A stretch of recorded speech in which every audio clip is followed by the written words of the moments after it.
High রে lottery, বাচ্চাদের এই লটারি খুঁজতে খুঁজতে আমি শেষ। লটারি কিনতে এমডি রিহাত ভাই, রাহিম ভাই, হোসেন ভাই বলছিল, তাদের কথায় কিনতে আসলাম, দেখি এখন কেমন চলে। আসসালামু আলাইকুম গাইস। সবসময় ঘুম থেকে উঠতাম 6টার সময়, আর এখন ঘুম থেকে উঠতে উঠতে দেখি 8টা বাজে। আগে আমার পেজে প্রত্যেক দিন ব্লগ আপলোড করতাম, আর এখন করি সপ্তাহে 2টা 1টা। বুঝলাম না আমি কি দিন দিন অলস হইতেছি নাকি ব্যস্ত। তাই আজকে থেকে নিয়ত করলাম এখন প্রত্যেক দিন সকালে ঘুম থেকে উঠে অল্প হলো কাজ কাম করবো। তাই দাউনিয়ার সাথে আনাসরে নিয়ে আমাদের ট্যাঙ্গরে এসে পড়ি। এই ট্যাঙ্গরে যেই জোকে ভরা, এন আইলেই খালি ডর ডর করে, কমবালা জানি আবার জোকে ধরে। ঈশ্বরে লবণ আনতাম মনে নাই, আর আনমু কাটতাম, জোকারে মারতাম, থাক হ্যাঁ করে মাফ করে দিছি। তারা বোবাজাত, এর থেকে বাড়া তাড়াতাড়ি কাজ কাম শেষ করে বাড়িতে চলে যাই। বেশি কিছু না, আইসি মূলত এই কলা ছুরিটা কাটতে, পরে বাড়িতে পাকাইয়া দোকান এক কান্দা কইরা বেছালাম মনে। গ্রামের দোকান তো, তাই অনেকেই দুপুরে কাজ কাম কইরা লুটি করা বিস্কুট ইত্যাদি খায়। মাশাআল্লাহ, সবাই মাশাআল্লাহ বললেন। কলার ছুরিটা ভালোই ডাঙ্গর হইছে। আচ্ছা গাইস, কলার ছুরিটা আনুমানিক কত টাকা বিক্রি করতে পারবো আছে?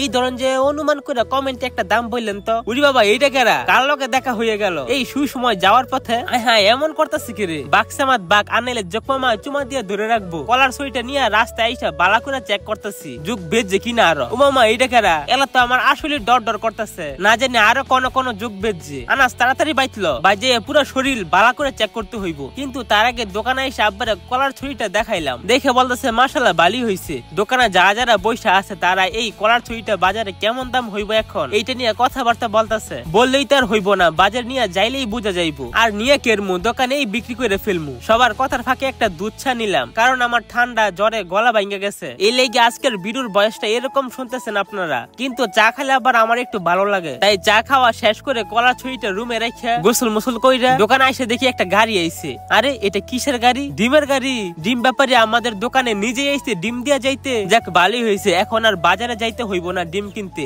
আর ডিমওয়ালার বাড়ি কিন্তু এদিকেই, এই ধরেন যে আমাদের বাড়ি থেকে কিছুটা দূরেই। বলছে যখনই ডিম লাগবে খালি একটা ফোন দিতে, তাই নিজে আইসা আমাদের দোকানে ডিম দিয়া যাইবো। আজকে দিয়া গেছে 4 কেজি ডিম, পরে লাগলে আবার ফোন দিব মনে। তাই আপাতত এখন আমার রুমে আইনা রাইখা দিলাম। এইটা এখন আর আমার রুম নাই, গোডাউন হয়ে গেছে। আপনারা চাইলে আমার রুমকে ছোটখাটো একটা গোডাউনও বলতে পারেন।